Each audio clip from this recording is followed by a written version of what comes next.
Thank you for coming. My name is Ellouise Schoettler. I'm a storyteller. And today I'm going to give voices to 3 women who served overseas in World War I and whom we really don't know much about at all in the popular area because their story has been shrouded in history for 98 years. But today you're going to meet 3 of them. Oh, well, it's wonderful. Are you coming to see some member of your family? Here at the Littleton Retirement Home, we're really happy when family members come to see one of us. Just be patient. They'll be down from upstairs shortly. In fact, I'll sit down here with you because I want to tell you about something that happened here yesterday. We don't get people very often, but if you've been here yesterday, this place was filled with people. And they all came to see me. Did you see my picture on the front page of the Littleton paper yesterday? Right on the front page. U.S. Army thanks Olive Shaw 60 years later. And that's what my story's about.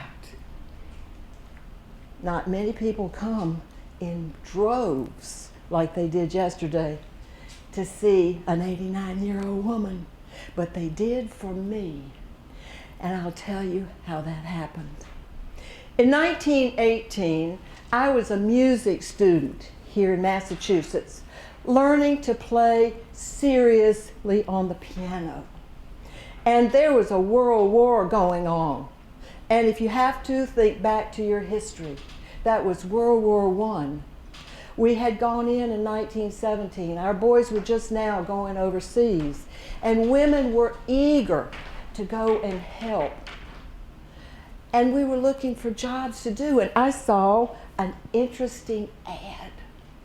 The U.S. Army, the Signal Corps, was advertising for telephone operators that spoke fluent French. Well, I'm not a telephone operator, but I spoke fluent French from the man that had lived with our family as my father's medical assistant when I was young.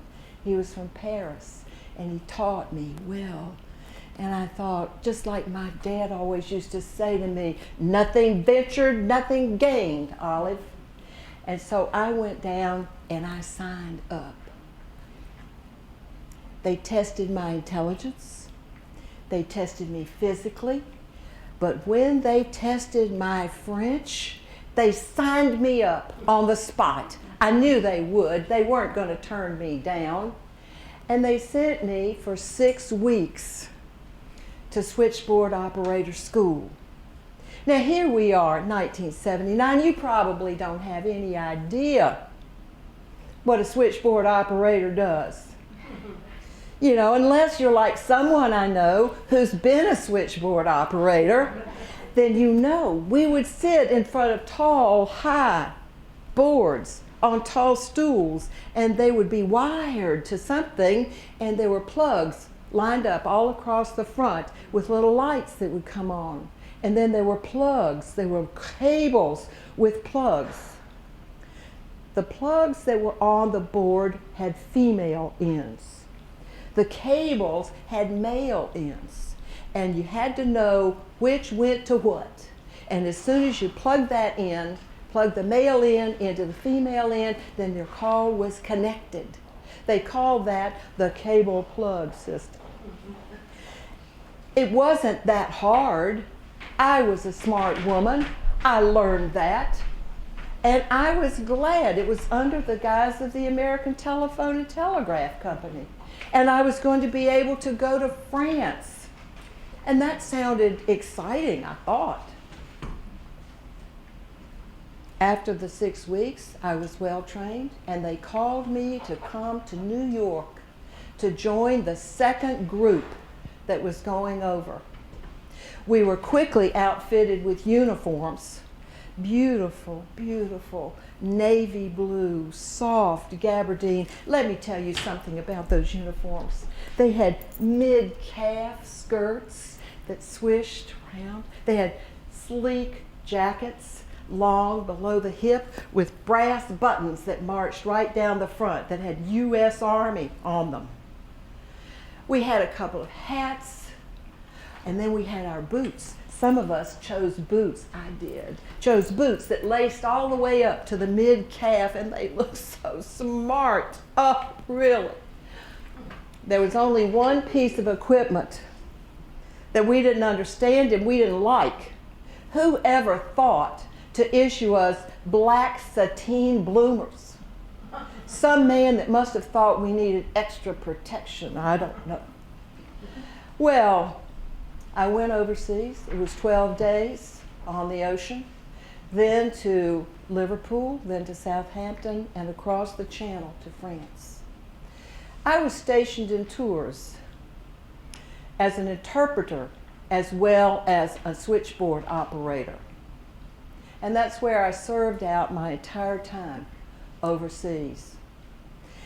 But you know, one thing was we'd been sworn in to the Signal Corps. I was sworn in twice. It seemed like they forgot, and they swore me in again. And every man that we worked with overseas that was in charge of us, that was a Signal Corps officer, would say, "You're in the Army now. Don't forget, you can't do it that way. You're in the Army now."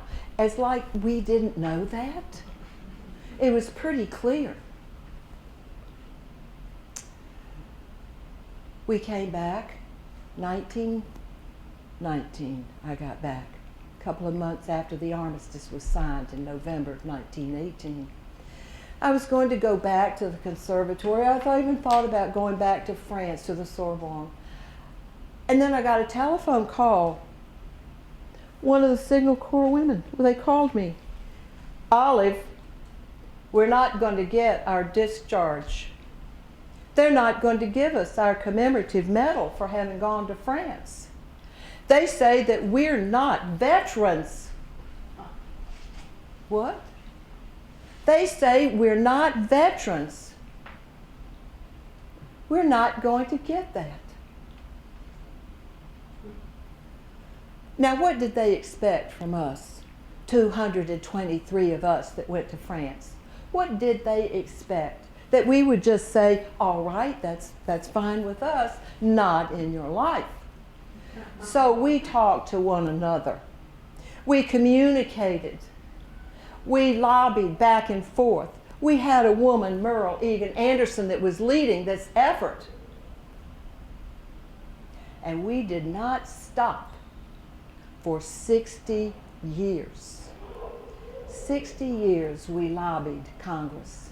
We talked to people. We made the case that this was not fair. We were veterans. And then things began to change. The attitude about women began to change. Congress was a little more favorable to us. And finally, in 1977, on the GI Improvement Bill, they granted us veteran status along with the WASPs, those women that had ferried the airplanes in World War II. Well, we were a long time before then, so people had mostly forgotten about what happened in World War I, and they just slid us in and we rode right in with it. President Carter signed the bill, and we were supposed to be declared veterans. Only thing wrong, that was 2 years ago. 2 years. I went down a few months ago to see my friend Eugenie in Boston. She and I went to France together. She was having her 90th birthday. She was sad and she was sick. "Olive, they said we were going to be veterans. They told us they would. They did. Where is it? When is it?" "I don't know, Eugenie. I don't know." How could I tell her? I didn't know. Well, seemed like the Army just hadn't figured out how to handle it until a few weeks ago. And that's who came here yesterday. They decided that the best way to deliver those certificates and our medals was to have a general of the Army bring it to us. Well, it certainly was simpler for them. There were only 18 of us still alive. How hard could that be? And that's what happened. The Major General from Fort Devon came to Littleton Retirement Home yesterday to see Olive Shaw. The place was filled up. There were members of the Women's Overseas Service League. There were other women's organizations from the area. There were veterans. There was some music. All the families came. Everybody that lives here came down into this very room to see this. We had tea and cookies. Not an everyday occasion. They gave me a red, white, and blue corsage. I had on my new pantsuit and had done my hair. When he came, he looked so smart in his uniform, his dress uniform with medals all across his chest. He was a good-looking younger man, but anybody is younger than I am these days. He was a little short, but I'll forgive him that. And he had wonderful things to say about me, a woman he had never met, and about all of us who had served in the Signal Corps as the Hello Girls. And then he called me forward, and I stood up. And I walked slowly, and he held out his hand, and he was holding my medal and my certificate. Olive Shaw, we thank you for your service. I did have a tear or two, I did. And I wanted to thank him. That's all we really wanted all these years, was to be thanked for our service. And I reached out to take it, and then I leaned toward him and I said, don't you think that this has been a long time coming? He just stepped back. And I'm telling you about that now. I had no idea that was going to come out of my mouth yesterday. It was a blurt. And I know why it happened. My friend Eugenie wanted this medal and wanted that certificate so bad, and to be thanked. And she never will get them. She never will be. Because you see, Eugenie died 3 weeks ago. Have you ever had a phone call that was just so unexpected, so surprising, that it threw you a little off your guard for a few minutes? Well, I had one of those just the other day. I answered the telephone here in my home, and someone said to me, Mrs. Banker, are you Grace Banker? And I said, well, I was, but now I'm Grace Paddock. And he said, well, Mrs. Paddock, I called because I wanted to ask you if you would tell me what you did when you went to France. What I did when I went to France? Nobody's ever asked me what we did or what I did when I went to France. That I came back in 1919. This is 1938. At first I thought, well, I don't remember. I've been busy, I've been married, I've had children, I've had things going on in my life. But then I thought for a moment, and the pictures started to fall.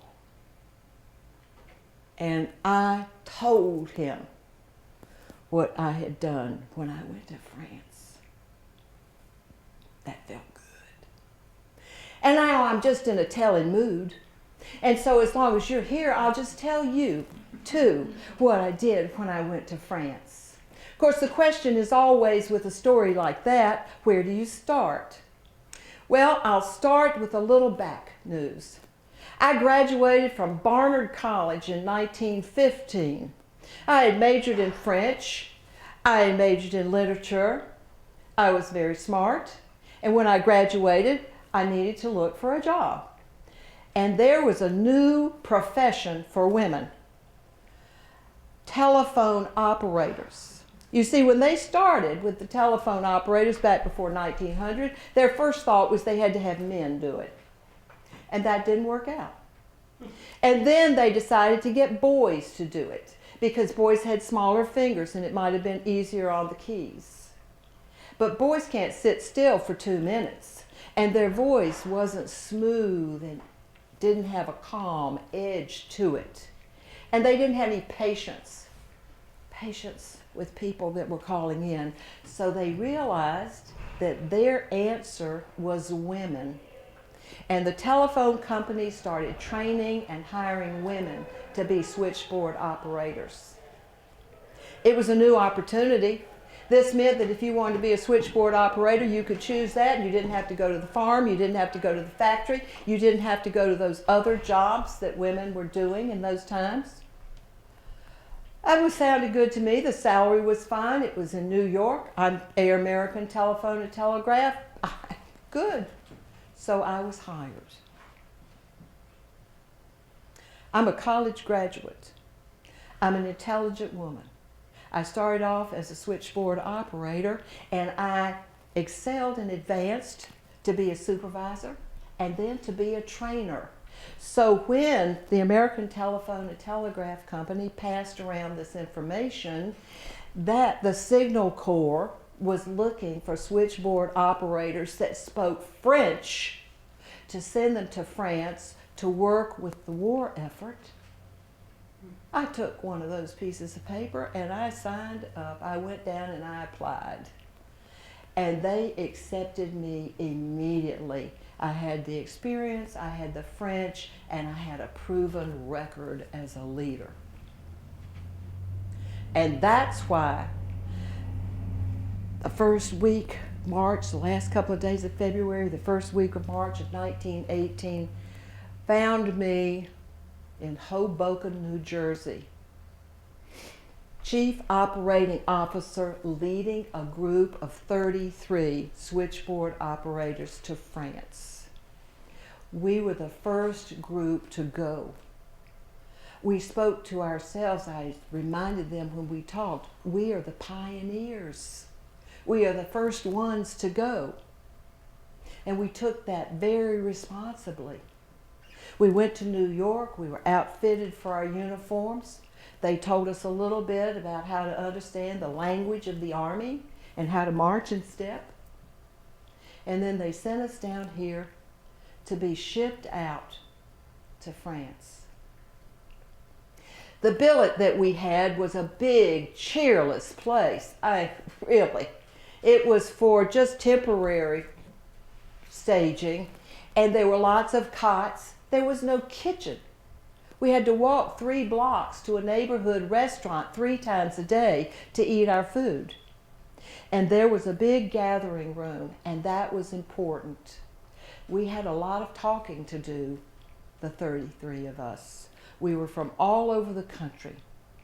We didn't know each other. We didn't know anything about each other. We were 25 to 35.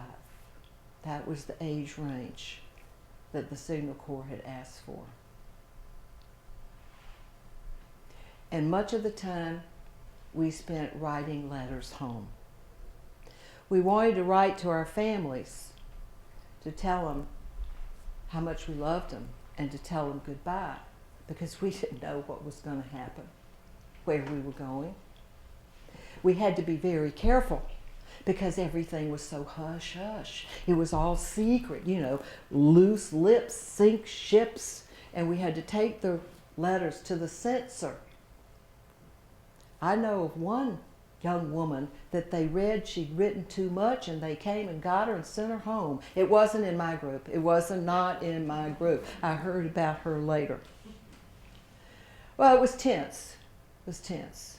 We didn't know when they would call and say that we were being shipped out. We kept our little foot lockers packed. We didn't leave anything out and about. And one morning, there was a loud knock at the door. It was about 10:30, it wasn't too bad. And they opened the door and somebody said, "I'm here to see Chief Operating Officer Grace Banker. And I stood up and I said, that would be me. And he came in, he was dressed in uniform, he'd come from Washington. And he talked about this and about that and about what we could do in France and what we couldn't do in France. You are in the Army now, we know that. And that all of this would have to go on. And then he got to what he said was really why he came. I don't think you've been told that the work that you'll be doing may put you close to the battlefield. And even if it doesn't, the information that you're going to have from distributing all this information from officers to battle stations, across camps, across bases, is strategic. It could cost someone their lives if it's not done right, and if you make a mistake, it could be a big difference to somebody. It also means that you will be considered a combatant. And I don't think you know that. Well, no, we didn't. No one had ever mentioned that. So this is my advice to you. Don't ever hold a weapon. No matter what you think that might be a good idea, if someone offers you one, it is not a good idea. It is a poor idea. Because if you've ever been seen with a weapon or known to have had one and you're taken prisoner, no one can help you. You are a combatant. You could have heard a pin drop in that room. We weren't really even looking at each other. Because what could we do about this? It was too late to go home. We were already here.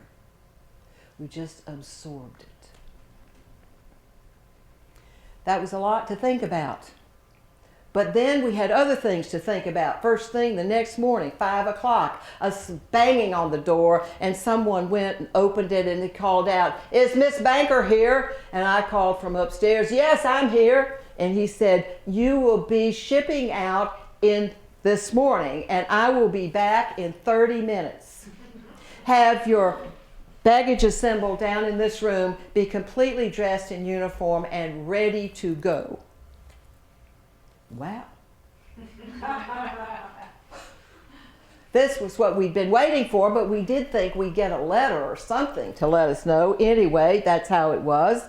And in 30 minutes, we were back in that room. The baggage was there. We were dressed, and I must tell you, we looked smart. We had on our uniforms, we had on our broad-brimmed hats, our blue woven hats that we were to wear overseas, and we had those on, and we were ready to march. They were taking the baggage, so all we had to do was line up, and they led us to march down toward the dock. We'd never been toward the dock. We hadn't been told that we could go there. We'd never been taken there. We'd never been down there. And as we turned down, we were beside our ship. And it was tall. It was huge. The name of that ship was the Celtic. It was a White Star liner that had been converted to a troop ship. And it was beautiful. It was painted with dazzle camouflage drawings all over it. Big abstract color drawings that were meant to confuse a submarine that should stick its periscope up and see us. We'd be there, of course, but they might not be able to tell immediately what size we were and which direction we were going in. There were gangplanks along the edge. And I saw that down that dock, that long dock, there were other gangplanks, and there were lines of men dressed in khaki, wearing those jaunty campaign hats with the wide brim and the Signal Corps orange and white wrapped around the top of it. A rifle over one hand and a huge pack on their back. And they were loading up onto that ship. They were going to war. He stopped us and signaled for me, being in the front of the line, to step onto the gangplank that we were standing next to. And as I put my foot out and stepped up and I felt it sway, I thought, I'm going to war. We are all going to war. We were up quickly. They circled, come, come, come. We got up to the top. They were led down into the ship, and there were a line of doorways along the hallway. These were our cabins. We were 4 in the cabin, except for the last one where we had 5 because we were 33. And as we went down, he said, do not open the porthole. It has been painted black. Shut this door when I leave and do not open it until I come back for you. We will be pulling out as soon as we load all of those boys onto the ship. You'll hear the anchors being pulled up and we will be shipping out. There was a lot of thinking going on, but there was no talking.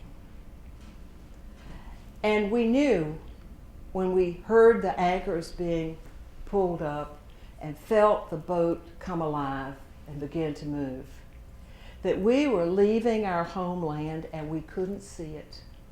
We could only imagine it. We were on that ship for 12 days, in submarine waters many times, and they would always let us know that. Of course, they reminded us every morning when we had lifeboat drill, in case we should forget.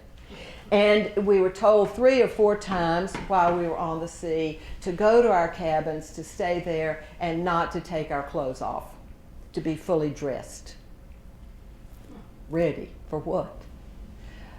We did have to come and gather with all the people that were aboard that ship twice for sea burials for 2 soldiers from down below that had died of Spanish flu. There was just the presence of danger all around you. So toward the end of 12 days, we saw land ahead. We were so happy. We knew that we had to have the happiest of faces at all times because we were an experiment and people were watching us. And we didn't want to appear in any way weak or unable, because then they would send us home or they might not bring the others. We were the first to go. And we were entering the river to head up to Liverpool when our boat, our ship, was lodged in a sand bank. And it was just sandbar. And it was just like it was in cement. And they tried and they tried. Our convoy passed us right by and went on. And that night, we were on that water under the biggest moon I'd ever seen in my life that was right down on us like it was a spotlight. And I thought about my father, who was a duck hunter. And I knew what the ducks must feel like. The next morning, the tugs arrived and they pulled us loose and we landed in Liverpool. But we had to wait until all the soldiers had departed the ship. There was a band, there was music, and they marched off and off to where they were going. And then we came off, took us to a train to go to Southampton. We stayed there for 5 or 6 days to get used to being in a war zone. That meant there was nothing available that you might want. No coffee, no sugar, no sweets, so that we'd get used to that. And then we crossed the Channel to France. We were a little off schedule, and there was no one there to meet us. So we gathered up our things and got on the train, and we went to Paris. We knew that we had a hotel room that night at the Hotel Petrograd, which was the YWCA hotel. They would be waiting for us.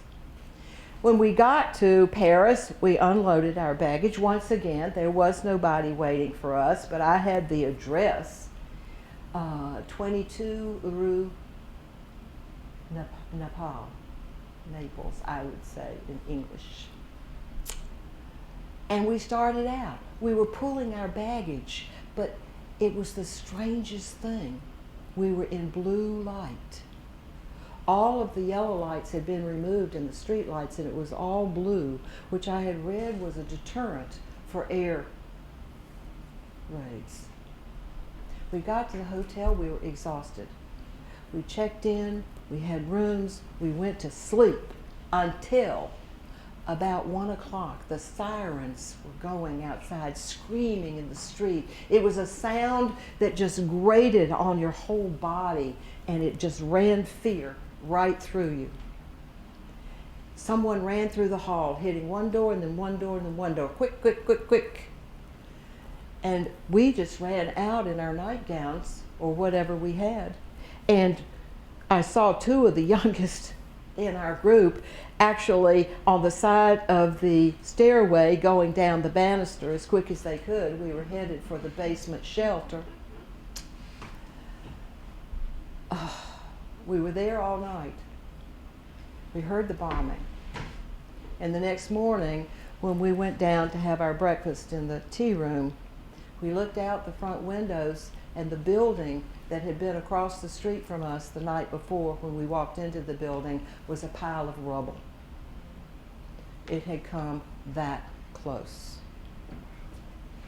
Well, the only thing to do was to get right to business. And so I divided the group into 3 groups. One for Paris, 11 each. One for Paris, one for Tours, which was the supply depot, and one for Chaumont, which was General Pershing's headquarters. And I was to lead that one.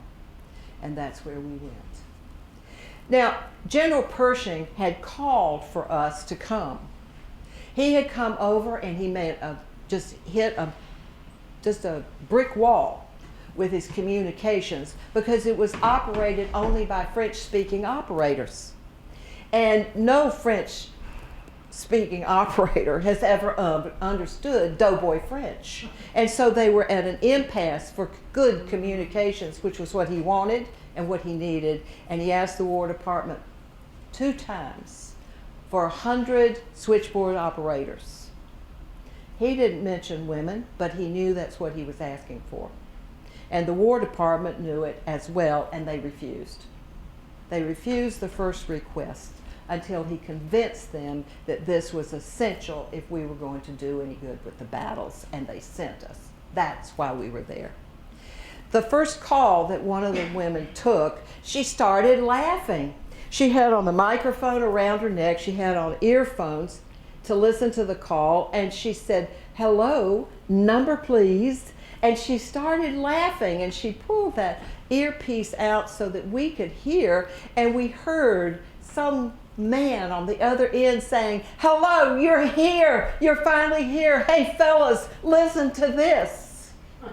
And they called us the Hello Girls, which is one way that we got that name. There was a lot of work to be done in setting up the systems and establishing everything that was going to make the communications as smooth and as complete and as good as General Pershing wanted. And of course, at the same time, the Signal Corps men were out laying the lines, putting down lines everywhere that they could. Somewhere, sometimes they might have to tie it around a tree. Sometimes they might have to tie it around a pole. It wasn't as just clean marching up and down the road as it would be here. And they had to connect the trenches with the officers who were going to give the orders. I stayed there 5 months.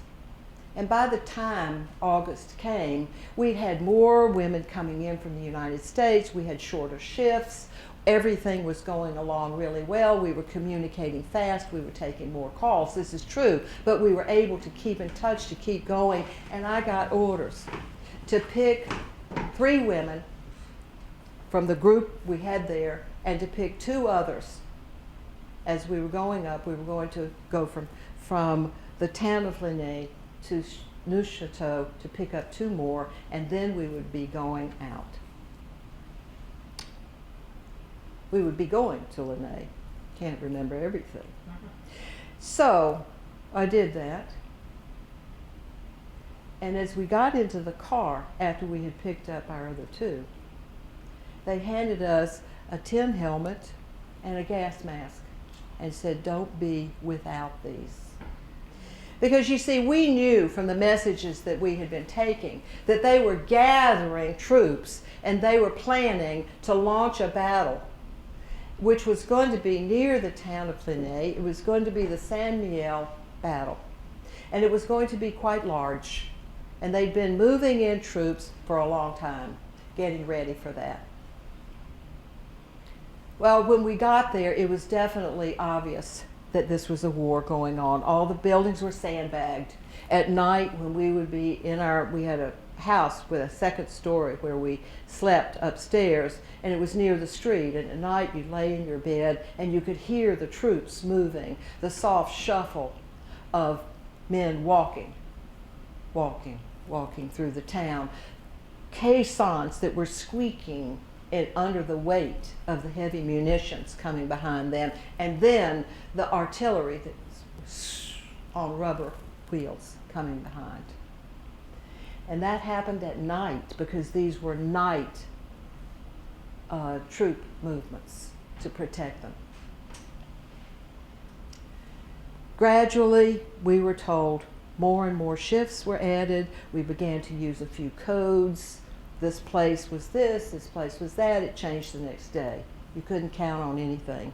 And this was very unnerving to the operators. If we made a mistake, if we didn't get it plugged into the right place, if we didn't know the day code, if we couldn't work on yesterday's codes, you had to be working on today's codes, we could make a mistake that would cost men their lives.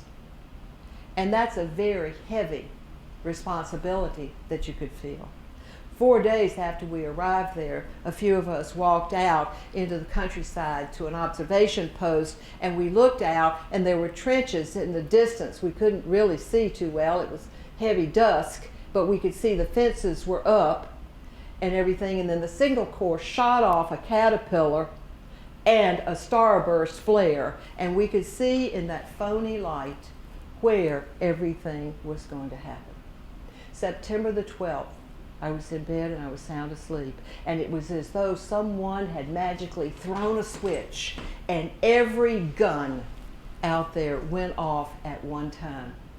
The sound was so loud and so dense that it was like the air had just been solidified. And the house was shaking.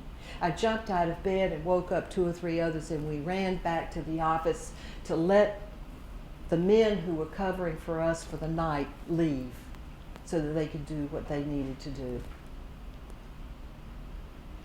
One of the men in the trenches, they had little side rooms dug out with a small switchboard in it. One of our women would talk to him. This was before the battle started. And they would just talk, and he would say, "Hello, girl, you're gonna know when it happens. We don't know, but you'll know because you'll hear it. It's going to be right next to me, right over my head, and when we talk, you will hear it." And that day, the 12th of September, we heard it. With every call that we made, we could hear it. But it only lasted 2.5 days. That was the good part. So quickly it came back to normal. The United States, the American Expeditionary Force, had made their move. General Pershing had planned it, he had executed, and they won. And there was good feeling all around, and we thought, oh, it's going to be so much better here, it will be calmer. But I was handed a sheet of paper that told me to get together 3 to 4 other women and to leave. That I was being sent to a town called Souy, which was up closer to the Argonne Forest, where the First Army was putting together new battles. They had been moving in, and as soon as San Miel was over, they really pushed the troops up into that area, and they were ready to start what is now known as the Meuse-Argonne battle, which was the last major battle in World War I. It was the bloodiest. It was horrific. And it lasted 47 days. When we arrived, we knew that this town was not a town, really. It was so different. There were nothing we could see ahead of or around us but barracks, and they were so used up that they looked like they could fall at any time. Tinder boxes tinderboxes.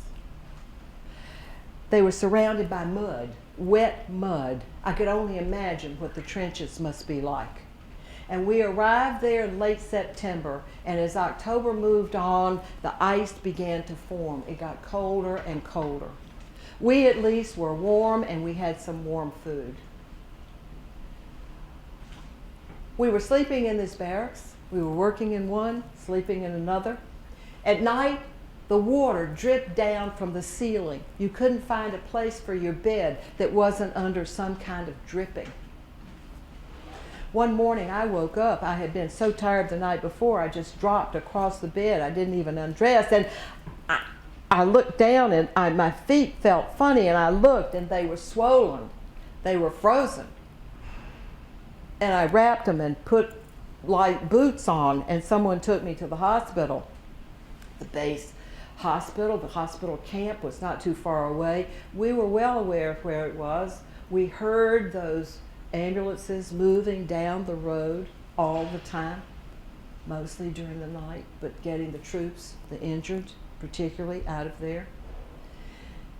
They treated me. They were good. They made the difference in my feet, but I wished I had never gone there.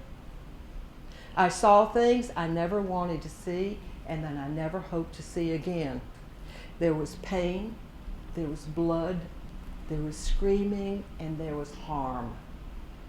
And I realized deep to my soul there was no glory in war. And that's how it went for us. And then there was October, toward the end of October, and I was working in the switchboard room. We were all in there, and I noticed it was a little blurry, but I didn't take note. We were so busy. The calls had intensified. We were getting more and more of these calls, and somebody stood up and looked out the window and said, "Grace, there's a fire." And I said, "What do you mean there's a fire?" And then I realized it was smoke was filling the room.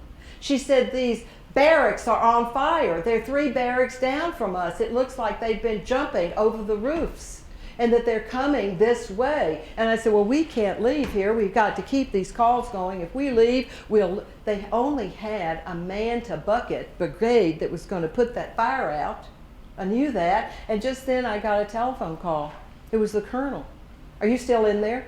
Are those women in there with you?" "Well, yes, we have got just all these calls coming in. The lights are on. We have to follow this up." And he said, "Get them out of there, Miss Banker, or I will discipline you." Well, we removed ourselves very quickly. We got our helmets and our gas masks, and we were out, and the men doubled their efforts, and they saved half our roof and half of our lines. And we were back at work.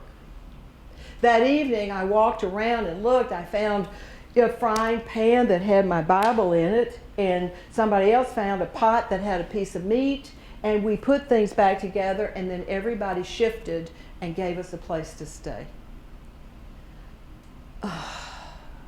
And that's how it went. Into November, and we heard inklings of an armistice, but nothing that we could talk about, nothing that was definite. But we heard the voices in the men begin to change, the men that were talking to us. I think there were fewer battles. There were fewer shots being fired. But I was given orders that I was to leave with 3 women. I would be told when. And they wanted me to go further up where the First Army was going to extend the battlefield. And we were preparing to go when it was November the 11th. And the armistice was signed. And the joy in that town was beyond reckoning. And anyone that could make a noise was making a noise. If you had a pot and a spoon, they were outside and they were beating it. And there was such joy. A week after the armistice was signed, we received letters from General Pershing and the other generals we had served in for thanking us for our service. "You are the switchboard soldiers," says General Pershing. "We needed you. You've made a tremendous contribution to these victories." They sent me to Paris and wanted me to be the chief operating officer for the Paris meetings, for the peace treaty meetings, and I went for about a week. And I didn't want to do that work. I didn't. I had never felt so satisfied about my work in my life as I did when I was working for the First Army in those battle stations. There was an excitement, there was an importance, there was fear, but there was just something that was different about it. And I just couldn't go back to an office, so I asked them to send me to Koblenz in the occupation, and that's where I went. And then I came home, 1919. I was going to find a job, I was getting myself together, I was going to go, and I got a telephone call. Grace, they're saying we're not veterans. They said we're not veterans. They're not going to give us our discharges. They said we're not veterans. I don't believe that. You're mistaken. I'm not mistaken. That's what they said. I thought of the rubble. I thought of the fires. I thought of all those things and everybody that had been there through all of that, and I didn't understand it. This is 1938. I didn't understand it then. I don't understand it now. Well, it's just so wonderful to have people to talk to. Really, I love talking to people. I always have. My name is Merle Egan Anderson. I'm a woman of energy. I'm from Montana originally. I was one of those hello girls that went to France during World War I. I didn't speak French. I'd never spoken a word of French in my whole life, but I was an experienced operator. And when they relaxed the French requirement in the spring, I rushed forward to sign up because I knew they wouldn't turn me down. I had 10 years of experience as a switchboard operator and as a trainer. There's no way they didn't need me. Well, that turned out to be the truth. I went in, they heard me, they saw what I did. They had so many women now over there that they didn't need the French speakers. So they had a job for me to do. They sent me to Tours, where the supply depot, because they were training more men to go up to the trenches to work those little magneto switchboards that they were using in the trenches, smaller size. I was perfect for that job. I had done a lot of training. One time when they were beefing up for one of the battles, I trained 60 men in 3 days. They were amazed. I was too, actually. But I had a way of getting their attention. They would come in, I would introduce the class, and then they would say, well, when do we get our skirt? And I said, well, think about it this way. You're not going to. But think about it. You have a gun. You have a gun. With one of your little switchboards, you can save a regiment. And that sort of put it in a different light for them. And they went after learning about how to be a switchboard operator in the trenches. When Grace Banker didn't take the job in Paris, they sent me down there as the chief operating officer during those peace treaty deals. It was fabulous. I loved it. I loved every minute of being in Paris. You know what they said? That song they used to sing about how you're going to get them back on the farm after they... Well, I think I had a little bit of that in me because I stayed 5 months longer. But I had to come home. I had a fiancé waiting. And so I came home, we got married. It was good. He was so proud of me and what I had done by going to France. And he jumped the gun. I didn't even get a chance to write the letter myself. He wrote to the War Department and asked for my commemorative medal. And they wrote me back and said that I wasn't a veteran. You want to talk about a rude awakening? I wasn't a veteran. Wasn't going to get that. Made me really angry. I got in touch with a lot of the others and said, we have to stay together. We have to keep talking about this. We don't have to take this. We're going to fight until we get it. And we did that. We kept communicating. We kept talking to each other. We weren't getting very far. We were trying to find out who influential that we knew in various places. And we did talk to people. And then it sort of just was so difficult, we weren't going anywhere, that we let it ride until 1926. And I was working as a volunteer for the Women's Overseas Service League at a veterans hospital. And I saw something that was so curious, I questioned it. There were women being treated as veterans in that hospital because they had been in the Navy. Yeomanettes. Well, they had been in the Navy. Now, they did important work.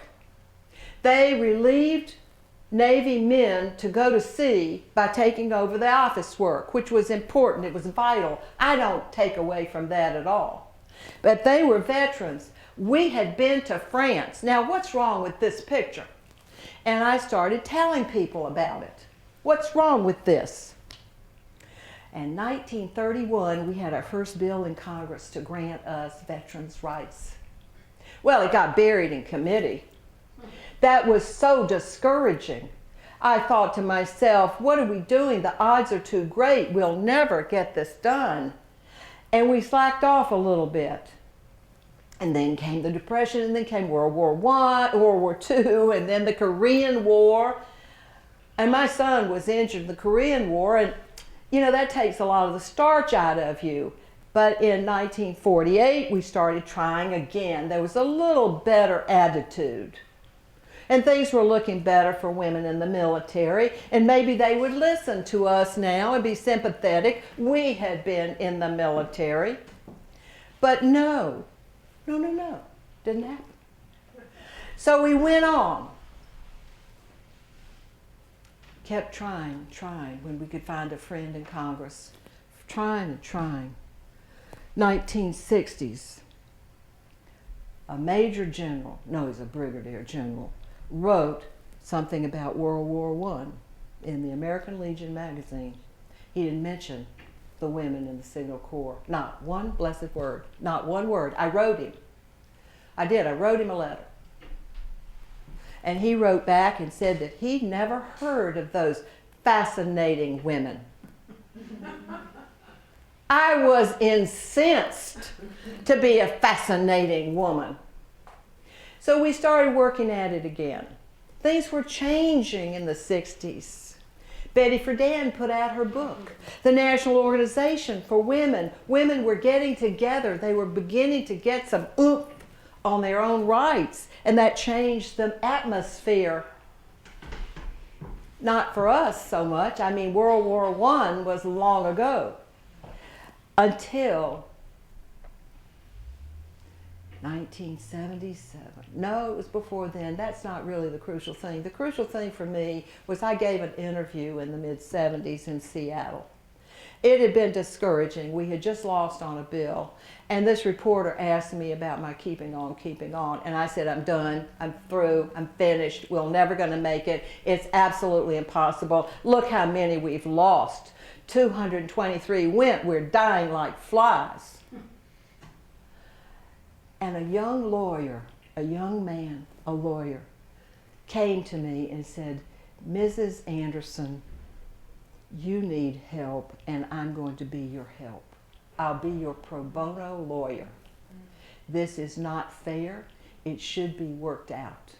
He took affidavits from all of those that were still alive and could remember what had happened. And he wrote beautiful testimony, which he gave in 1977.